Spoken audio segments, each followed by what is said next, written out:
Hey everybody, listen up. I got mega huge news. Meat Eater Live is heading back out on the road.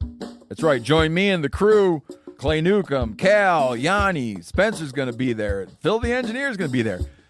Meat Eater Live, headed back out. Now, when you get every ticket, okay, every ticket you buy, you get a signed copy of our new Meat Eater Outdoor Cookbook. This tour is celebrating the release of the book.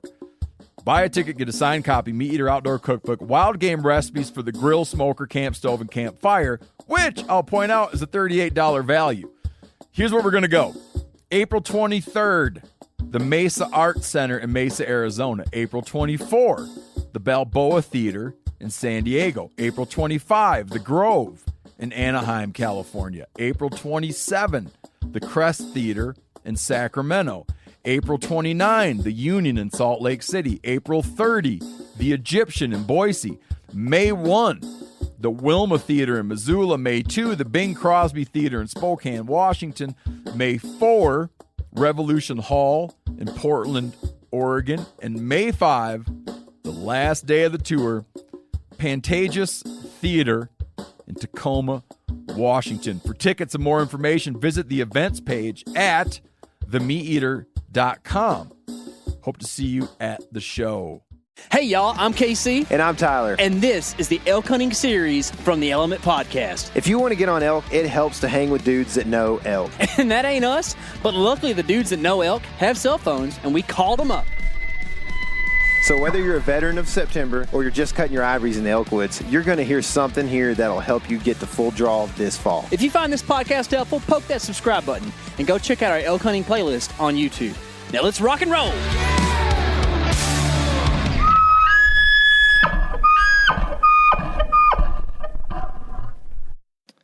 All right, guys, on the phone today, we have got Jay Scott with Jay Scott Outdoors. Jay, what is happening, man? How are you guys? I'm happy to be here. For sure, it's kind of crazy times, but I'm happy to be on the phone with you guys to talk a little elk hunting for sure. Yeah, man, awesome. We appreciate it. We always like to talk elk hunting this time of year. Like you said, it is crazy. What is even crazier, honestly, is how the draw statistics and OTC stuff is going to go this year, because it seems like it's going to be a crazy year in the elk woods with people everywhere and people not drawing when they thought they should have drawn. Did you see that too? You know, I didn't dig into it probably as much as I should have, but I do know with, people feeling all cooped up, I think that there's going to be a bunch of people in the OTC woods in the different states for sure, where they can just buy a tag and get out there and go hunt. I think definitely, I think we saw a little bit of this in turkey season across the U.S. where, especially in the Southeast, there were way more turkeys, days in the field, a lot of pressure on those turkeys. So I think it's going to be pretty much similar thing, with the elk hunting. I think a lot of guys, some of the big trips, maybe to the Northwest Territories or Alaska or, some of the bigger sheep hunt type trips maybe got, delayed and postponed till next year. And so I think a lot of people are going to go either archery deer hunting or archery elk hunting and just try and get in the woods for sure. So I think it's something that people need to kind of keep in mind and consider when maybe they're considering their time frame, when they're going to go hunt, and just make sure that they understand that, probably the weekends are going to get a lot of pressure. And so they might want to focus a little bit more, during the week and, position themselves where maybe the pressure will work to their advantage and they can take advantage of, some of those days when there's not as many hunters in the field. Yeah, for sure. What are you noticing out there? You're in Colorado for your summer, I would imagine, and doing a lot of fishing from what I see on Instagram. Are you noticing more or less people than normal? As far as fishing, it pretty much seems like the same. I will tell you, it seems like the guide trips where, you see a guy rowing and a fisherman in the front, fisherman in the back. It seems like those overall, I've been over to Utah fishing at the Green and, kind of fishing all over here in Colorado, but it seems like those guide trips are down. But it seems like, the everyday trips from the DIY guy seems every bit as much pressure as normal. Interesting here in Colorado, as much as well as a lot of the Southwest is we've got a really dry summer monsoon. The monsoons have really not come yet. and it's been really, really dry. I got here after my Gould's turkey hunts down in Mexico about May 15th. My wife and I spend pretty much the winters in Arizona, in that Scottsdale Paradise Valley area, and then we come up here in the Roaring Fork Valley as soon as I get done with those turkey hunts in Mexico. And got here about May 15th, and didn't have a very big snowpack year, and it seemed like that a lot of the snow had already melted. Had kind of a warm late April, early May, and all the rivers are what I would say at right now, July 15th, they're probably what they normally are flow-wise August 15th. So we're in desperate need of water, and a lot of the rivers that I float are getting close to possibly being where they're not going to be floatable here much more than about a week. So, definitely some monsoon rains would help a lot of that, as well as, I was over at the Odd Six Ranch, checking trail cameras and putting up a bunch of new trail cameras. And it's really, really dry over there as well. And that's about 4 hours away. And just Colorado in general is very, very dry right now. Yeah, for sure. It's a much different year than last year. I was up there in the summer last year, and then we hunted New Mexico for the fall. And, there was still snow late July. At like 9,500 foot, there was still snow drifts. It was a crazy snow year last year, and it just seems like, it's almost like the exact opposite. Yeah. The ebb and flow is harder. Last year, all the rivers that I fish here, kind of in central Colorado, to be honest with you, a lot of them weren't even really fishable where, the dry flight pockets were open up on the banks until about the 15th of July. Now we're looking at almost kind of being shut down here on the 15th of July. So it's just amazing to see two totally different years. One of the interesting things that I saw happen in 18 and then in 19 over there at the Odd Six Ranch, where I'm the hunt manager, is actually in 18, when we had really dry conditions, very similar to this year we're having, it seemed like our antler growth was actually better, which is kind of totally different than what I'm used to in Arizona. And then last year, with having such a big winter snowfall year, but even more than that, a big spring snow, and it stayed cold for so long, I think those bulls did not do as well last year, and the antlers were actually smaller on. I have a good sense of it because we're able to run 150 or so trail cameras and have bulls that we watch year after year on the Odd Six and can watch their antler growth from one year to another. And actually, most of the bulls across the board were better in the fall of 2018 than they were last year in the fall of 2019. And the only thing that I can attribute that to is the fact that those bulls on that really wet, cold, big moisture year last year, they didn't get started on green feed early enough just because it was still so cold and it didn't green up. Whereas the year before, in 18, we had, very dry conditions, but enough moisture in the ground that, the green grass came early and those bulls were able to get on that feed. And it comes down to a number of, antler growing days. And I think if they can get on green feed early enough, I just think this year's probably going to be another good antler growth. It's a little too early to tell. A lot of the bigger bulls were, kind of finished out, but some of my cameras weren't running and such, so I don't have a big enough sampling here in another couple weeks when I get to see a broader sampling of a bunch of bulls that I know. I'll be able to see if my conclusion was correct. Mm-hmm. But yeah, for those that are looking at hunting Colorado, I think it's going to be a good elk antler growth year, and we'll see what happens. Yeah, definitely in Arizona, we had a really good winter moisture in Arizona, and so the elk antlers in Arizona should be phenomenal. Mm-hmm. In the whitetail world, there are some studies that actually show kind of a similar thing to what you're talking about, where people always talk about spring rains and these timely rains and that kind of thing. And of course, timely rains are a little bit different than just overall rainfall, but that when the landscape is a bit stressed, that a deer will a lot of times pick the most nutritionally beneficial forbs and different browse and that kind of thing. Sure.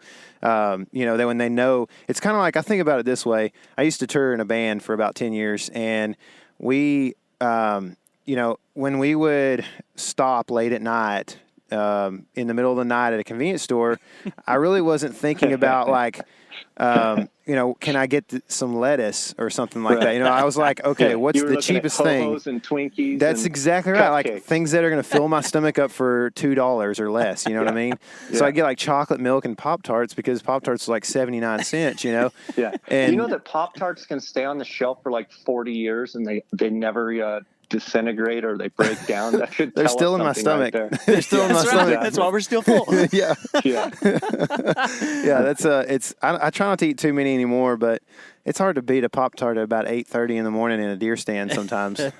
I hear you. My favorite is the cinnamon flavored, and I like to pull all the crust off that doesn't have any of the cinnamon sugar on it, throw that away and eat the Yeah. That's what you give the chipmunks. Yeah. Yeah. That's funny. It's changing subject real fast, but I totally agree with you on the fact that, I think we learn a lot from our whitetail friends and, watching whitetail deer, and it's probably the most monitored animal in the United States. But I think you're dead on. Something that just popped into my mind was a couple years ago, you guys had done a video down in the Gunnison Gorge. I think it was both of you where you hiked in and Yes, sir. and caught some fish on salmon flies. And I still remember that video. That was a cool video. Interesting. The water in the Gunnison this year was so low. It's the first year in a handful of years that I didn't go do my normal trips, salmon fly trips and such floating down there, just because the water was only like at 450 CFS. And a lot of the guide boats kind of were stacked on top of each other. And it was just a pretty fast hatch because of the water temperature. When that water is normally up, 1,000 or 1,200 CFS, the water stays a lot colder. And so that hatch moves a lot slower. This year, it just blew through the canyon really, really fast because of, warm water temperatures compared to a normal year where they have twice as much volume of water.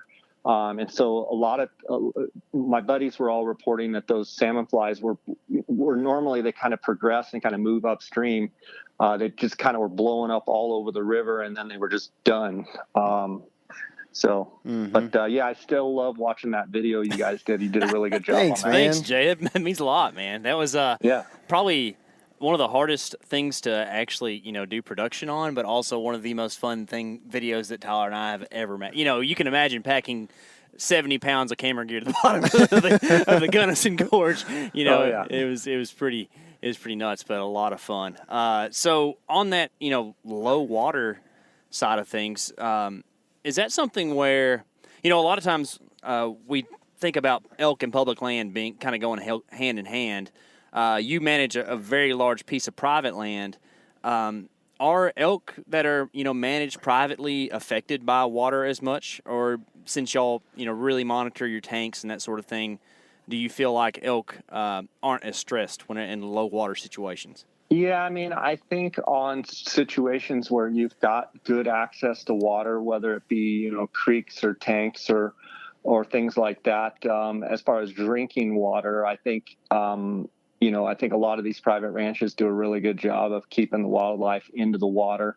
I think more than anything, when you start talking about dry conditions, in Colorado, it's not necessarily like dry conditions in Arizona. When we have dry conditions in Arizona, literally like all of the dirt tanks are dry, the trick tanks are dry. The Arizona Elk Society actually has to get a water truck and start hauling water to the trick tanks. Colorado, on the other hand, doesn't, even in dry years, doesn't face that. They still have a lot of perennial streams, a lot of moving water, creeks that still have water flowing in them. Granted, it may not be flowing as much as normal, but as far as elk being able to get a drink, they definitely still, across most of the landscape in Colorado, have a chance to definitely get drinking water. I think when you talk about dry years, you talk about more about, there's the grass isn't really growing and the nutrients in the soil and what they're eating isn't as good. and that's more of a concern than, say, drinking water. Whereas in Arizona, and New Mexico for that matter, I mean, there are actually times when, in Unit 9 in Arizona, they're actually hauling water, and there's elk, there's bulls standing at the drinker waiting for the water because it's, so few and far between. Golly. And that's where it becomes a problem for sure if they can't get enough water to drink, but definitely usually not the case in Colorado. Yeah. Is that like, do you look at that and think, maybe elk shouldn't be on that landscape? Well, when we it's talk about definitely, it's definitely something that if a lot of years when it's really dry in Arizona, if man didn't step in, that they would either have to really move and congregate somewhere else, or that they could face they could face dehydration, they could face where they just can't get a drink of water, and I would say it's not super common. And I would say that as well, I think the Arizona Elk Society does a great job of trying to keep water widespread, with the fear a lot of times when there's not a lot of water and sources, you get those elk congregated up, you can get disease and you can get predation, when every animal within a 5-mile radius has to water in one spot, it becomes pretty easy picking for the predators. Mm-hmm. So I think that's more of a concern. But yeah, it's one of those things like up in Jackson Hole, Wyoming, in the elk refuge. And, if they didn't supplement feed those elk, a lot of times would they die off? The answer is probably yes. So, it is an interesting role that man plays. But I like to think that overall we do a pretty good job of trying to conserve and protect, the animals that we love to hunt out there. And I am one of these believers that I think there's times when man needs to step in and do the best they can to kind of help the animals. Mm-hmm. I'm not one so much to just say, "Oh, just let them do whatever they're going to do, and if they make it, they make it. If they don't, they don't." Well, it's a pretty easy solution to supplement them with some water, and in the case of the elk in Jackson Hole, supplement them with a little bit of feed to get them through a couple of weeks of those rough winters. Mm-hmm.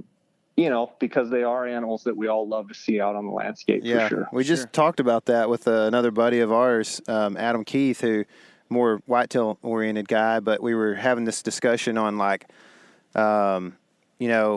the dominion of man is exactly, and how that looks, and how it's not just like dominating the landscape. It's to take God's creation and help it be as the best that a man can make it. You know what I mean? Flourish. Yeah. Sure.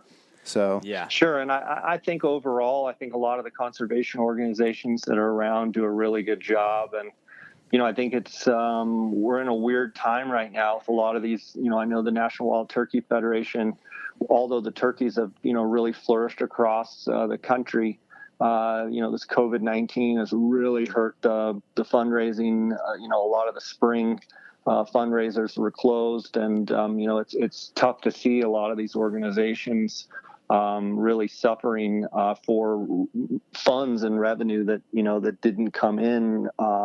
So everybody that's listening, kind of keep that in mind. If you're a Rocky Mountain Elk Foundation, or if you're Wild Sheep Foundation, or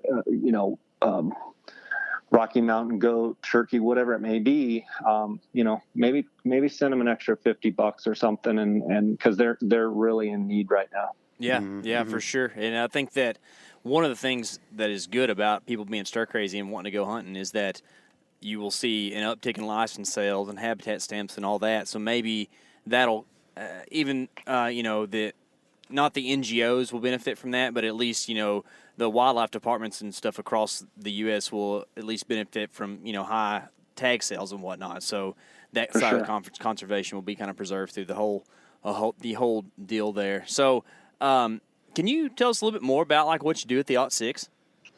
Yeah, so the OT6 is a really interesting situation. A friend of mine in 2017 lives in Texas, had told me that him and his wife wanted to purchase a ranch and really love elk and mule deer, and and they ended up buying a ranch in kind of south central Colorado, and it's approximately 50,000 acres. And they pulled the majority of the cattle off of the property and wanted to really make it as much of an elk preserve and sanctuary as possible. And when I say preserve, sanctuary, just basically giving those elk free reign to range the property and feed and do their thing. And so they asked me in 2017. They didn't end up purchasing it until mid-September, asked me to kind of step in on October and come kind of take inventory at the ranch and see what kind of elk are there, and numbers of elk, ages of elk, size of elk, and kind of, spend a month running trail cameras and glassing and just seeing what they have. And then so that, kind of has transformed. On the hunt manager over there, and my friends all give me a hard time because we don't do many hunts, so they say I'm a hunt manager of a place that doesn't hunt. But we do shoot a few elk every year, and I've got a kid, Hunter Meekum. He's in his mid-20s. He works with me over there, and we basically run about 150 or so trail cameras. We glass morning and evenings, video, photograph, and just kind of keep tabs on the wildlife on the ranch. And, we've got a good population of elk and some mule deer, lots of bears, turkey, mountain lion. And it's just a really neat opportunity for someone like myself who, guided in Arizona for 20 years in the biggest bull state in the country, and really got a good feel of public land hunting and guiding on public land. And, now getting to just monitor and witness these elk in their, natural environment, doing their thing, rutting and chasing cows. I'm only there kind of during the rut. So from about September 1 till about mid-October full time.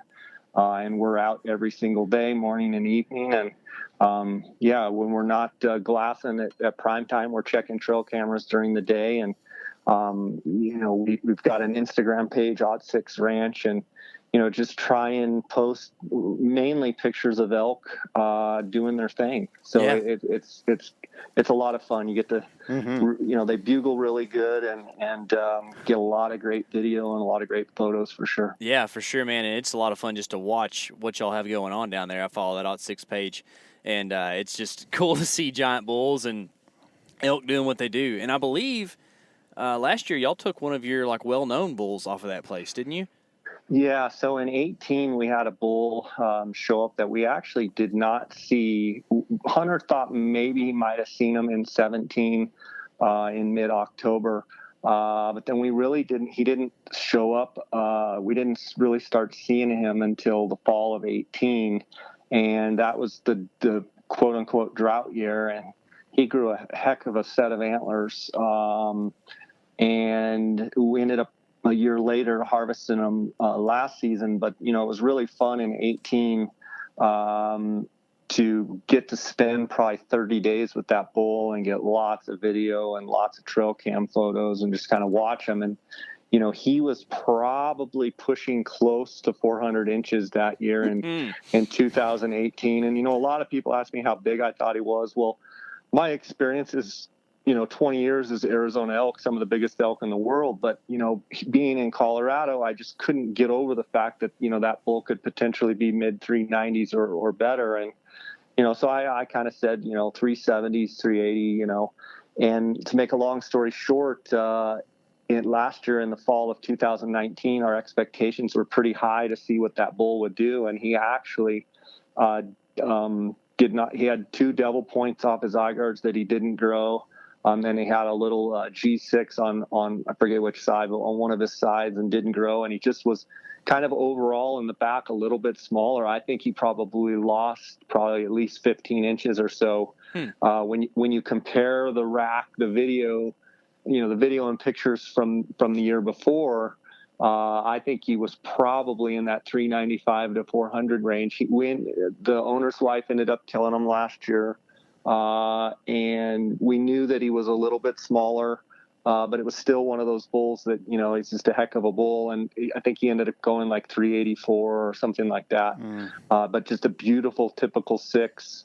And it was bittersweet because, you spend enough time around watching, and, in the season of 18, every morning, once we started getting pictures of that bull, it was like, where's Creed? And, where can we go to see him? And, he would move around the ranch and just trying to keep up with them. And then the anticipation into 2019 season was super high. Is he going to blow up, and be over 400? And, are those extra points going to blow up? And it turned out he just went clean, straight, typical 6. But it was still quite exciting trying to kind of position and get ourselves in the right spot to see him every day. Yeah, that's cool. Did you now I understand, your years and years of outfitting and guiding, you probably did some of this, but that probably really, your position at Odd 6 has really allowed you to hone in on situations like that.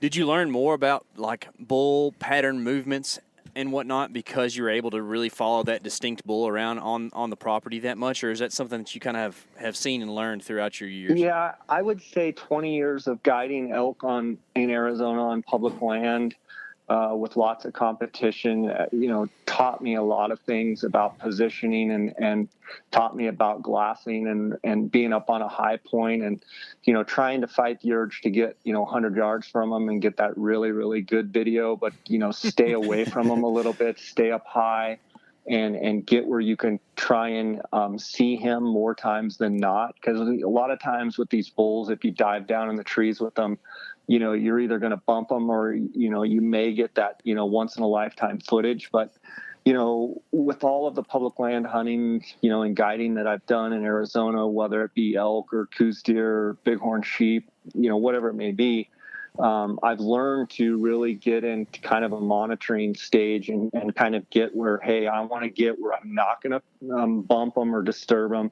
but where I can always see him. I can see where he comes out, where he's rutting around, and then where he goes into the trees. And then, a lot of times some of the best footage that we get is in the evening because we've spent the morning, watching exactly where him and his cows or other bulls are, going into the trees, which then sets us up for a great spot to be in the afternoon and move our position a little bit where we're going to be right on top of them when they come out of the trees. Because, a lot of times, unless elk are bumped, a lot of times wherever they go in the trees, they're going to come out that afternoon in that similar spot. And so, I'm a firm believer of glassing, off a tripod and long range glassing and letting the elk or whatever animal I'm pursuing. I don't want them to ever know I'm there until I'm killing them. Mm-hmm. Yeah. And so you have to fight the urge, whatever animal you're hunting, you have to fight the urge to get close to them until the time's right. And you up your percentage of being able to get them. And I don't think it's any different. If I lived in the Midwest, I'd be, probably doing the same thing with whitetails, but the least interference you can have with animals, the better chance you have when you go to put the press on them. That you're going to be successful by just staying away from them and learning everything you can about their movements and if they go in this group of trees, they're going to come out of this group of trees. If they go north, they're going to come out in this completely different meadow, and just trying to understand their pattern and what they like to do and being able to put yourself in the right position is huge. Yeah, for sure. I'm a firm believer in being efficient. Whether fishing or whatever I'm doing, I try and be as efficient as I possibly can. That's why he's a streamer guy. I like to rip lips for sure with streamers. Yeah. So, you have learned a lot by guiding on public land in, Arizona for 20 years. And, that doesn't come easy. That knowledge that you've gained doesn't come easy. And I think, there's probably a lot of guys that are pretty hesitant to share that knowledge, or whatever knowledge they might have gained throughout their years of hunting and that kind of thing. And so, like as a guide or an outfitter, how much teaching are you doing, and how much are you being reserved and allowing somebody to learn, or just reserving it because you don't want somebody to come back in there and hunt your spot or whatever? Like, how much do you see that happen? Well, one thing I try and do with my own podcast that I have is, almost 700 episodes now.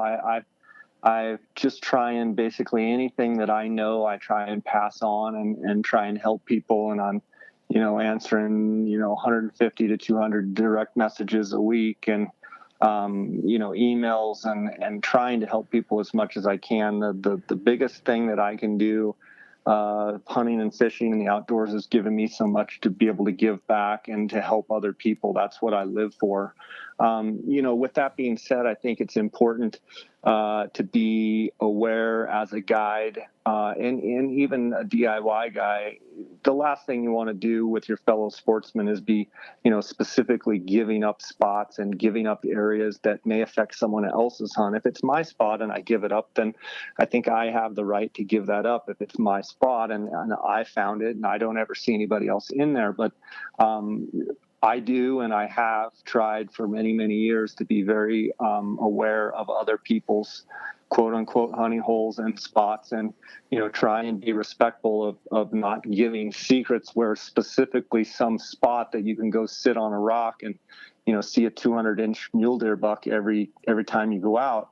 If someone tells me about something like that, the last thing I want to do is break that trust. Sure. So I always keep that in the back of my mind. But as far as, trying to help, trying to give, the basis of my podcast is trying to give as much information and education with the guests that I have on, and try and pick their brain and give as much info to fellow sportsmen as I can. And that's kind of what I've built my whole platform of my podcast and Instagram on. Is I'm constantly learning myself, and I love to pass on all the different things that I've learned.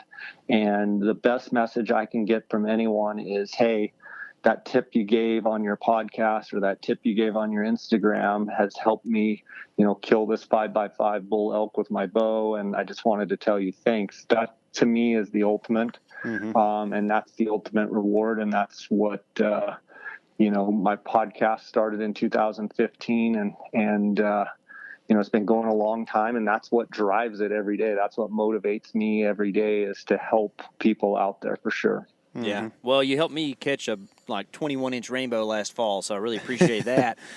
Oh, good.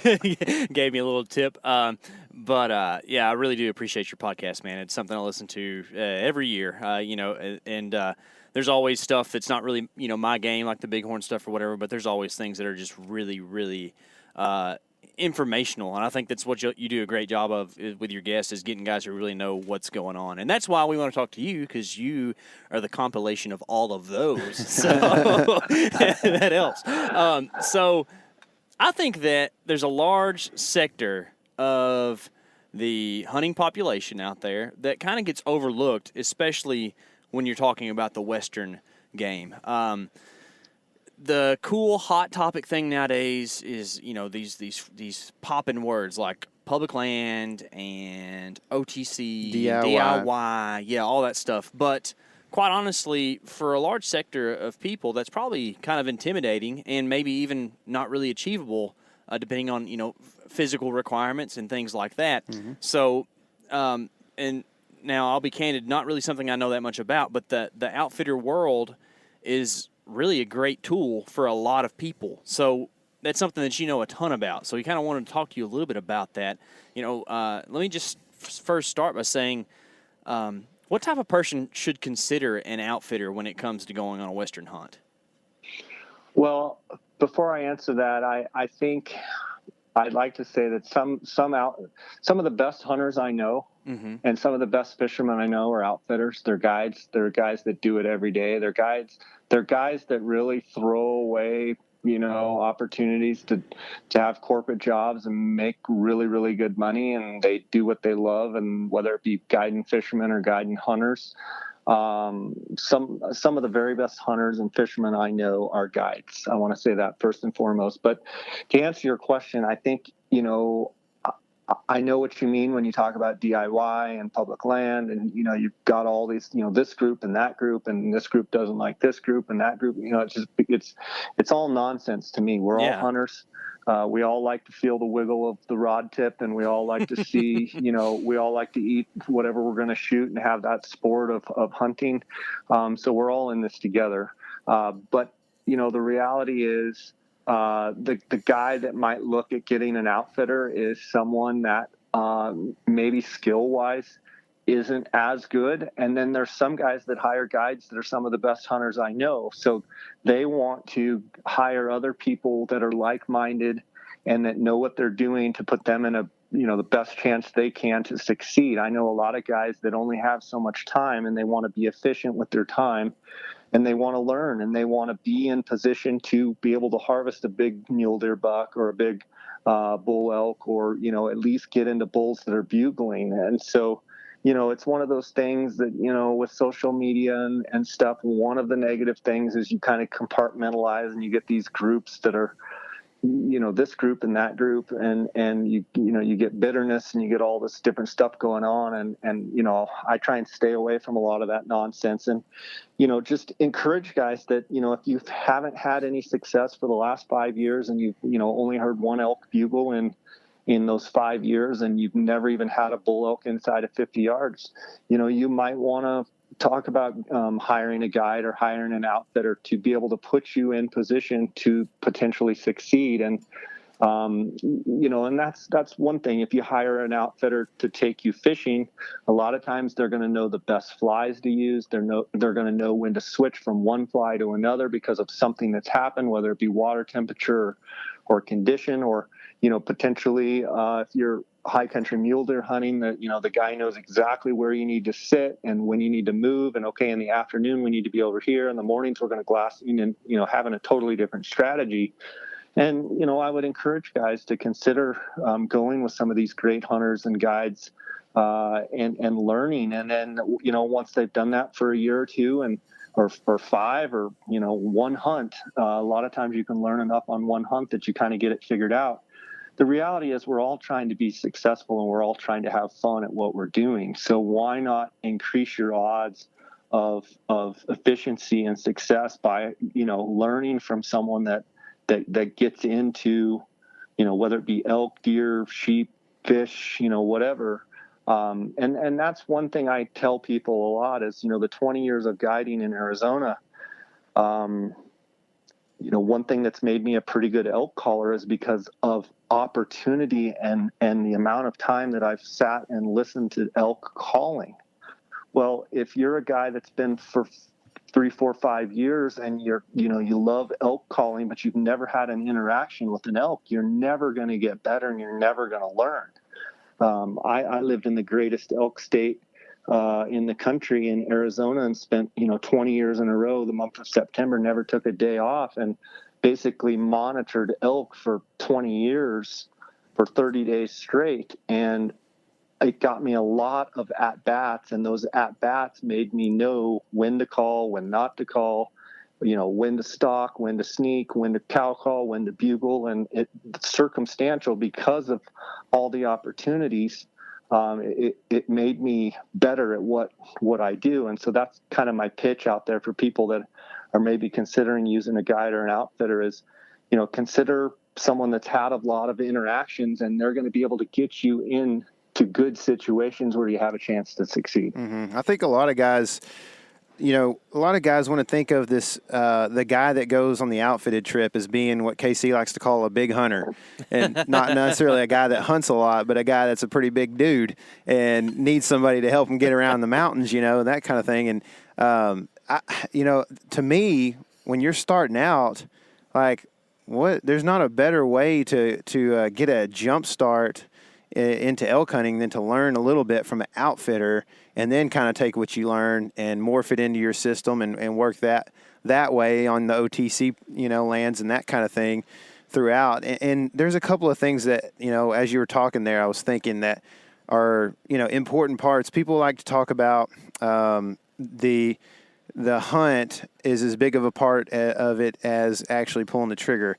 And let's not kid ourselves. Pulling the trigger is really fun. You know what I mean? Like that's the most climatic part that there is. That's the most, exciting moment of the trip is actually pulling, unless you get attacked by a grizzly or something, that'd be pretty exciting.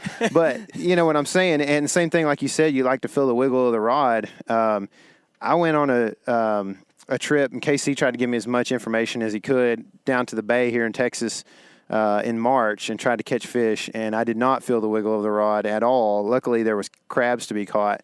But then recently, a couple weeks ago, my dad wanted to pay for us to go out on the bay with a guide, and me and my son and my dad went, and we caught a limit of flounder, and it was a blast. You know what I mean? And I didn't feel bad about the fact that I couldn't figure out flounder at all, and so I think there's that. There's also, there's a lot of guys that I talk to that have, they're like, man, I want to go elk hunting out west, but I can't find anybody to go with me. I just don't know anybody that wants to hunt with me. And it's like, a big part of the hunt is the camaraderie and that kind of thing for a lot of dudes. And a guide typically is pretty good at that. Guys that have that guide can gab a little bit, a lot of times. And so they're a fun guy to learn from. They're a person to hunt with and to enjoy a hunt with. And I've been on a few of these hunts as a video man for sheep and stuff like that. And, by the end of the trip, I can tell the hunter and the guide have a pretty unique connection and a friendship that can at least last through social media for a long time, So for sure, there's a lot of benefits to it, in my opinion. And I think if nothing else, just learning, from a guide on your first trip can really get you to the point where maybe you get a shot at a bull every 3 or 4 years, as opposed to going 5 or 6 or 7 without, getting a shot. So to me, there's a lot of benefits. But I guess for me, there's another thing that you hear about, especially as being a Texan, is you get some bad experiences. People that are talking about their bad experiences on forums and that kind of thing with particular guides and outfits that are run. How do you avoid that? If you're going for your first time, and say that money is a pretty big leap of faith for you to put down $3,500 or $5,000 or whatever it might be. How do you assure yourself that you're picking a dude that's going to give you a good shot and also a good experience? Well, I think one of the things, like anything else, a lot of the bad experiences that we all have heard about and hear about every year, honestly, are those situations where guys have tried to, cut corners, and guys have hired guys that are at the cheapest of the, and I'm a firm believer of this. The least expensive guide a lot of times is not the best guide. Mm-hmm. That doesn't mean the most expensive guide is the best, but a lot of times, somewhere in the middle is where you want to be. And, I think there's nothing that speaks more volume on a guided hunt than references, and does the guy have people that you can call? And I'm not talking about like 2 guys. I'm talking about like, does he have a list of 30 or 40 or 50 or 100 people that you can call? And don't just call the first name on the list. Go down about 6 and call that guy, and go down about 14 and call that guy, and go down about 22 and call that guy. And you can get a real good sense pretty quick if the person you're going with is the real deal. I feel like a lot of these bad stories that we hear about are literally a lot of times the hunter's fault, in that they set the hunt up in a bad way, and they're trying to make someone something that they're not, and they're going the cheap route. I think a lot of times, whether it be fishing or hunting, call references, make sure you talk to people that have actually been with the actual guide you're going with. And if you do that, you're probably going to circumvent a lot of issues by talking to, 5, 6, 7, 10 guys that are like, yeah, I hunted with Joe Blow and he's phenomenal and he'll do, work his butt off for you. If a guy provides you a list of references and it's 3 people long, there's an issue. Mm-hmm. I mean, and granted, I started, new myself in the business, and so didn't have a long list of references like I do now. But at least if the person's honest and says, listen, I've only been guiding a year, but here's 2 guys that I have taken, call and talk to them and say, how does this person react when things aren't going well? How does this person act, in front of other hunters? How does this person act? Is he professional? How does he treat people walking by and on horseback, on other outfitters? And you can, with good questions, you can in about 15 minutes get a really good sense of who you're going to go with. And so I would say references is number one. And like I get a lot of questions from young guides, and I say, listen, just because you're a great hunter does not make you a great guide. It's actually far from it. There's a lot of things you have to be good at in order to be a good guide. And one of them is you have to have the ability to listen. You have to have the ability to react to things that don't go your way and not throw a tantrum. And, you have to be professional. And, so I try and mentor as many young guides as I can that send me messages about, well, I had this hunter and he was doing this and this. I said, listen, you're the guide, you're in control. You have to explain and communicate with that hunter. If there's things that he's doing that's killing his opportunity, you don't go back to camp and tell the other guides behind his back. You take them aside and say, listen, moving your head up and down and all around when that bull's coming in is killing us. That bull is seeing you. Mm-hmm. This is between you and me, but you got to stop moving.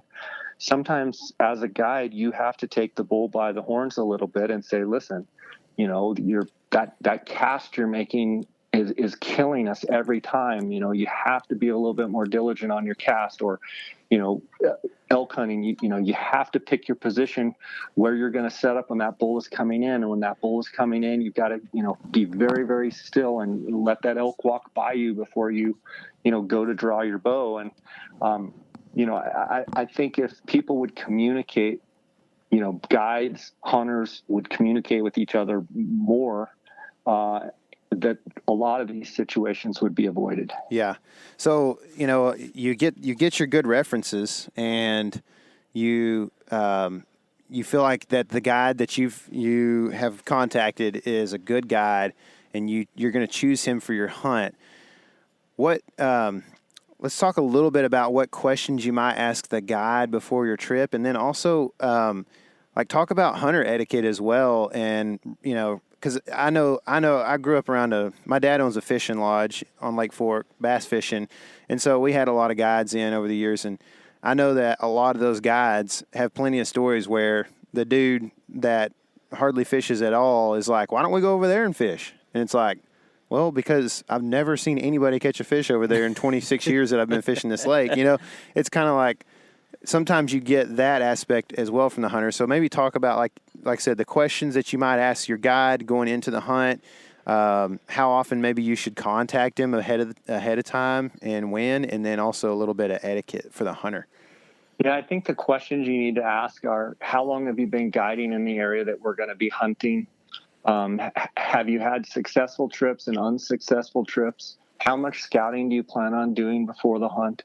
How well do you know that area? How well do you know the animal that we're hunting? Do you have any time commitments that are going to make you want to, get in and get out?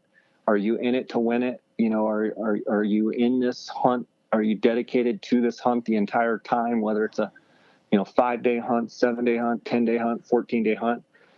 Questions of, do you have any family commitments or responsibilities that, 3 days in, you're going to be trying to get me to shoot something because, you've got something to do with your wife or your kids, or, a lot of times if the guide's totally nervous, he's like, I've got the 14-day, but on the 4th day of the hunt, I have to be at my, kid's dance recital.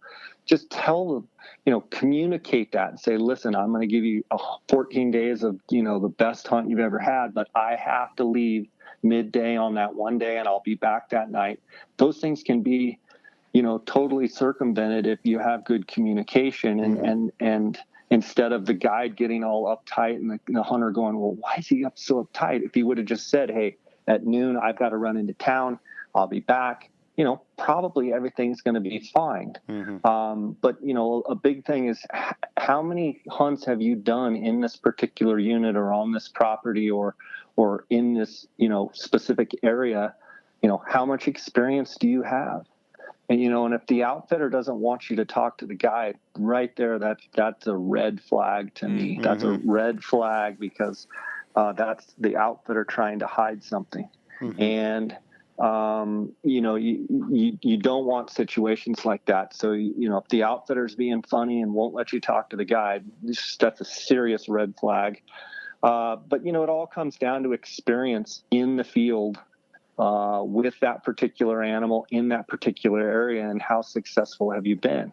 Mm-hmm. And, if you get the story, right away, red flags will go up if you talk to the guide and he's like, yeah, I've been guiding in here 10 years, but I've yet to kill a bull. My guys just can't shoot. They can't hit anything. Well, that throws up a red flag of, hey, the guide did not put the hunter in a good enough position to succeed. And that's your number one job as a guide, is to put the hunter in a situation where they can succeed. If they miss the shot, it's the guide's fault as well. I'm a firm believer. And I've had people miss 15-yard shots that are standing still. But the reality is I've missed those myself. Mm-hmm. So the guides, when you're talking to these guides, you have to get the sense of, is this person an egomaniac? Is this person genuine? Is he real? Is he truly invested in my hunt and want the success for me? Because if they're not, I want to get someone that's fully invested and, truly wants to see me succeed. Mm-hmm. As far as etiquette, do you mean etiquette with guides, with other guides, or fill me in on that a little bit? No, sure. More like as a hunter, how you should act towards your guide. Because Okay. like I said, I was on that sheep hunt and I got to observe that as a third party, and it was refreshing to see how much the hunter that I was filming trusted our guide to do his job when we were slow to move on sheep and stuff like that. So yeah, and so you've spent the money and you've hired the guide to be the guide. And over my 20s, now it was probably close to 30 years of guiding, there have been some circumstances where I've literally had to step in and say, listen, you paid me for my expertise, so you need to let me do my job. And if you don't want to let me do my job, then I can just take you back. And I've had to have some pretty frank conversations. Very few, but a few, several. Mm-hmm. And once we've had that conversation, everything's gone great. You don't want to guide the guide. You've hired that person because you have felt that person knows more than you. The last thing you want to do as a hunter is show up and start directing traffic and telling the guide what to do. You're not going to agree with your guide at all times, but you have spent the money and you've done the research and said, this is the guy that I'm going to put my faith in. You've got to put your faith in him. The worst thing you can do with a guide or an outfitter is start second guessing them and having a bad attitude and, walking slowly and pouting and getting your lip out. And, there's been times when I've guided where I've made a huge mistake and we've, moved when we shouldn't have moved and blown the whole thing. And a good guide is a guy that's the first guy to say, I screwed that up. But guess what? It's not going to happen very much. And just trust me, we're going to get into them again and I'm going to make it happen. Mm-hmm. So you definitely don't want to guide the guide. You definitely want to trust the guide. And that's where a lot of these beefs come in, where, you've got hunters that think they're better than they are. You've got hunters that think that, they know more than they do.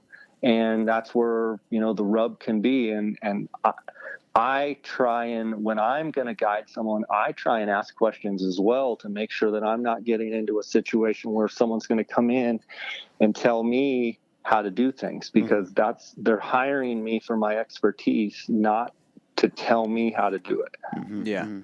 So you are a guide and you've done plenty of stuff, and I know you've seen plenty of people who come in and are successful as being clients and who are complete failures and everything in between. Are there things you like to see as a guide that somebody shows up as, and maybe they show up and they're in good shape, or maybe they show up and they have good boots, or they have the right type of arrow and broadhead set up? What does that look like? I like a guy that comes in that says, the hunt isn't the end result of this hunt, the size of the animal or certain this, that, or the other doesn't dictate how my hunt's going to go. I like a guy that comes in, and when I go on guided hunts myself, when I'm the hunter and I'm going on a guided hunt, I try and be the guy that's always there, that is, helping out, has a good attitude, has a smile when things aren't going right, can crack a joke and lighten the mood.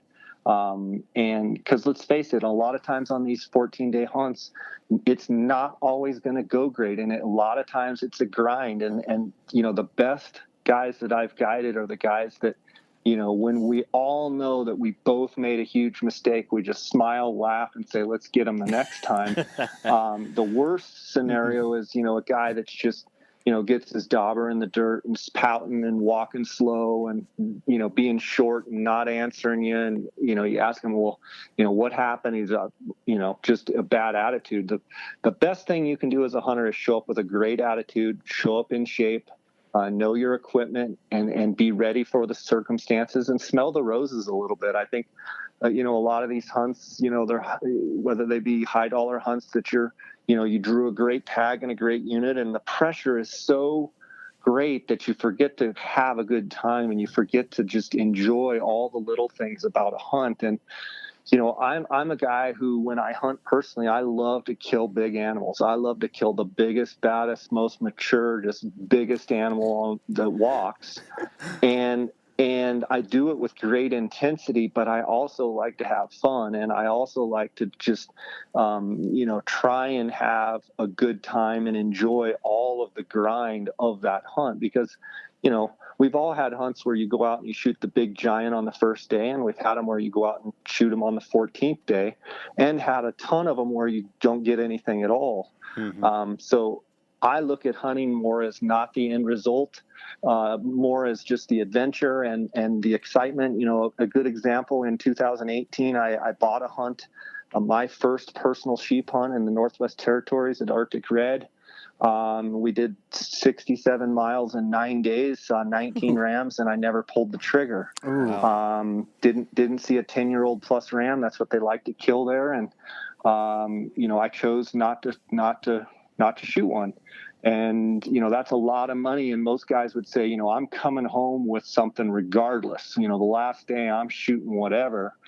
That's just never been me. I've never been one of those guys that want to just get something to prove that, I can, and I think that's one thing I see going around these days. It's kind of disheartening, is that people have to shoot something in order to prove that they can do it. Mm-hmm. Well, I think when you mature as a hunter enough, you kind of get over the point that, getting a big animal is we all want one. But it's not always going to happen. And a couple weeks later, I had drawn a tag. Ironically, I'd already bought a tag in Northwest Territories. And wouldn't you know it, I find out that I drew a tag in Alaska in the Chugach and went up there and had, a similar grind of a hunt and got an 11-year-old, big double broomer ram. And, people ask me, well, obviously you liked the Alaska hunt way better. I said, no, they were both fantastic, and I'm glad I went on both. And, not getting one the first trip, I still had an unbelievable time. I would go back in a heartbeat. And, I remember as much about that hunt as I do the one where I got the big old giant ram. Mm-hmm. Yeah. Yeah. That's awesome stuff. And it's cool that you can, after having years and years of experience being a guide, you can still go and be the hunter and be guided. That takes a lot of maturity. So it's, kudos to you to be able to still do a thing like that. Mm-hmm. I think when we as hunters and as guides and as people, human beings in general, when we stop learning and when we start thinking that we know everything, that's when it's a real slippery slope. I mean, there's not a time that I don't go out fishing or hunting, go out in the outdoors, that I love going with other people, seeing how they do things, seeing how they tie their knots, and seeing how they, row their boat, and see how they, do their different things, and that I learn. Mm-hmm. And I think the second that you get the attitude that you know everything and you don't, you can't, I can learn something from literally anybody. I can learn something that's been fishing for a month, and I can learn someone that's been hunting for a month. You can always learn something from someone. Yeah, that's a huge point, man. So on that note, you've seen a lot of equipment in your day, I'm sure. Guys coming in with every new cool gadget or whatever. Mostly, I'm an archery elk hunter. That's all I've ever really done. I'm not that I'm against rifle stuff or whatever, but through the years, I've had different experiences with different things, and it's really led me to shoot, heavy arrows, heavy broadheads. I'm using the Day 6 stuff right now and really, really like that stuff. And that seems to be the most effective on elk. But kind of as the broader concept, like, have you seen that there are different types of equipment that do work better in those scenarios, or is it always fool's gold when the next greatest and coolest new thing comes out when it comes to equipment? Well, I'm one of these guys. I'm always very, very leery of the guy that has to have all of the new technology, all of the new stuff, and it's all about, I grew up skiing since I was 2 years old, skiing, and I learned very early on that, the kids with the brand new skis and the brand new poles and the, new Bogner outfits and looking all, Obermeyer, this and that, they're not the greatest skiers. I mean, a lot of times when, I played golf, competitively, played in college. I mean, I would go out on the course. I love to play, for dollar bills and, a couple dollar Nassau here and there. I loved it. I love competition. And I'd always look around and I'd see and I'd think, okay, and I can beat that guy. And I've never even seen him play. And then I see the guy with the old bag and kind of the clubs that are worn, and he's kind of got his hat on sideways, and his shirt's not a new one, and I'd be like, watch out for that guy. And it's the same thing with hunting. It's the same thing with fishing. Nothing against. I'm a firm believer in technology, but I'm a firm believer that it's the guy behind the bow. It's the guy behind the rifle. It's, the guy that's underneath the pack, more than the shiny pack or the fancy bow or the fancy arrows. And, I'm not a huge tinkerer. My hunting partner, Dar, loves to tinker with, reloading, and he's constantly messing with different arrows and fletchings and, doing all that different stuff. And that's great. But I think to a certain extent, you've got to watch. And, there's guys that love hunting because they just love all the preparation. And then when it comes to the hunt, after about 3 days, they're ready to go home. And, they've spent 3 months doing all the prep work, and that's fine too. Yeah. Everybody's got their own reason that they do things. But, I always take technology and I need to prove it out. I need to make sure that it's better than what I'm using, whether it be fly rods or reels or, a good example is, I've been fishing, fly fishing for a long, long time. And I'm still fishing a two-ish Sage XPs, a 4-weight and a 5-weight. They're 15, almost 20 years old. And I fish them great. I cast them fine.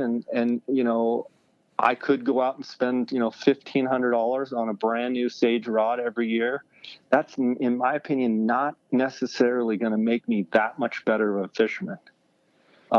So with that being said, I love great equipment. I love great optics. I love, when it comes to finding animals, I love using a lot of the new technologies and a lot of the new equipment.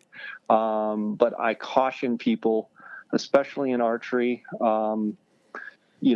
I would rather have a guy that's got a 3-year-old bow that knows exactly how it shoots and he shoots it well under pressure than some guy that's just got he's been shooting a bow all summer and then a new one comes out and he gets it 2 weeks before the hunt and he's got no idea where it's going to hit.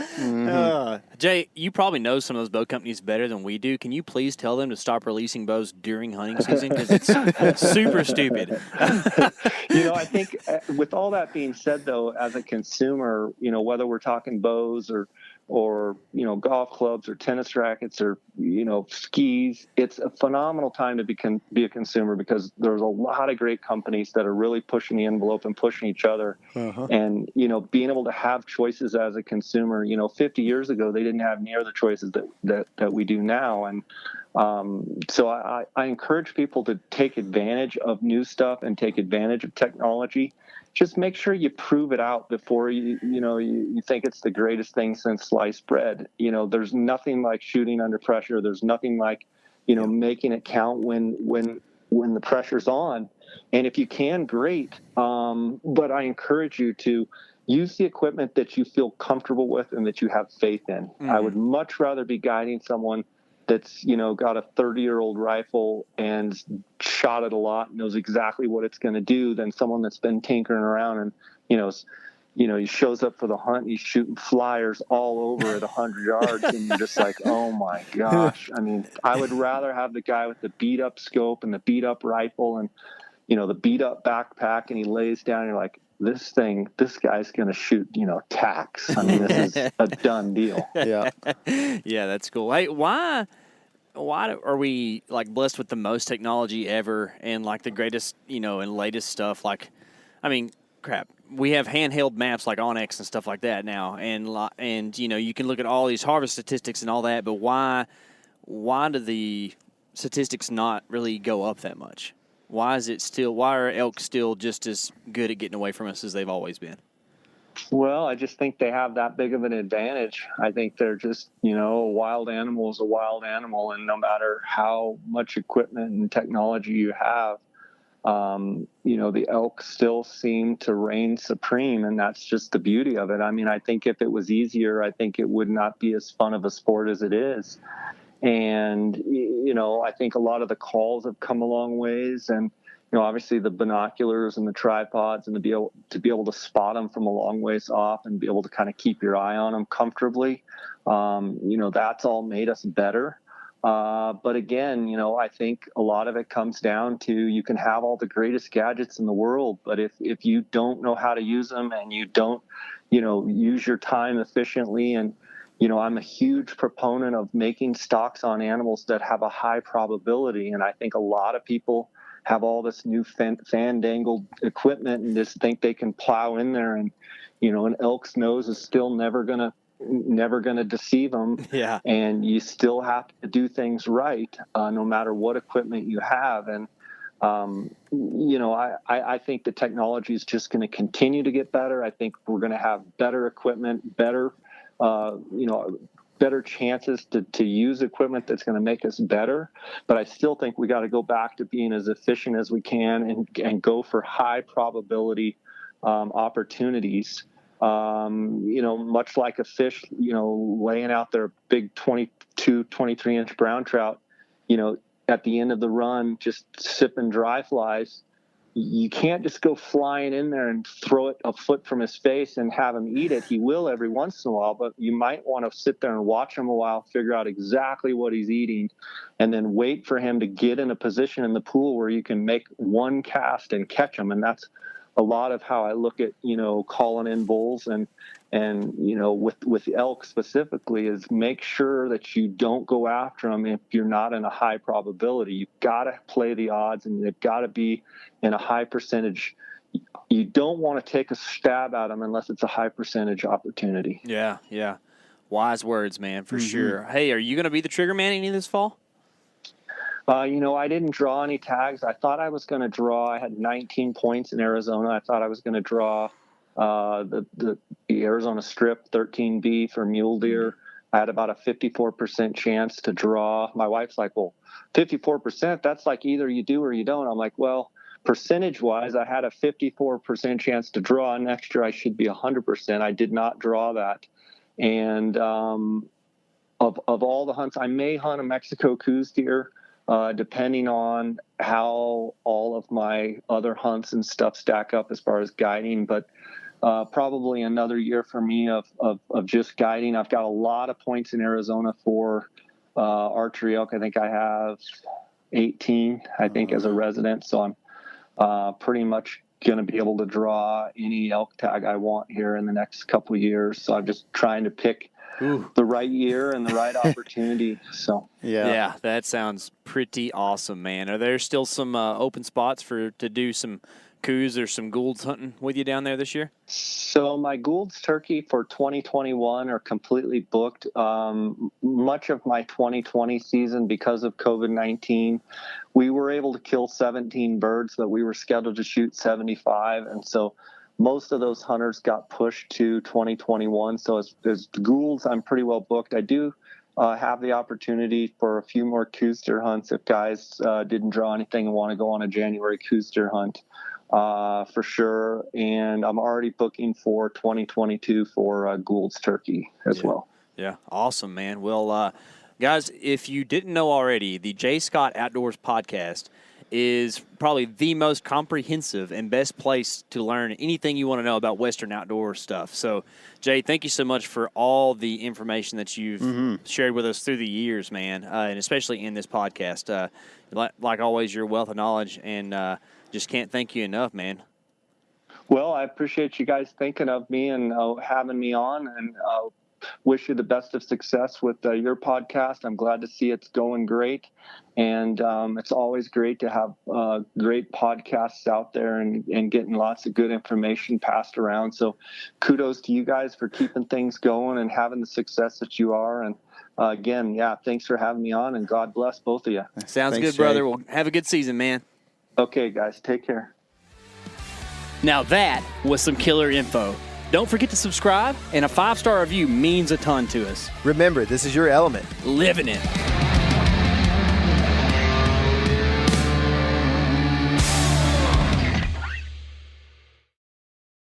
Hey everybody, listen up. I got mega huge news. Meat Eater Live is heading back out on the road. That's right. Join me and the crew. Clay Newcomb, Cal, Yanni, Spencer's going to be there. Phil the engineer's going to be there. Meat Eater Live headed back out. Now, when you get every ticket, okay? Every ticket you buy, you get a signed copy of our new Meat Eater Outdoor Cookbook. This tour is celebrating the release of the book. Buy a ticket, get a signed copy, Meat Eater Outdoor Cookbook, wild game recipes for the grill, smoker, camp stove, and campfire, which I'll point out is a $38 value.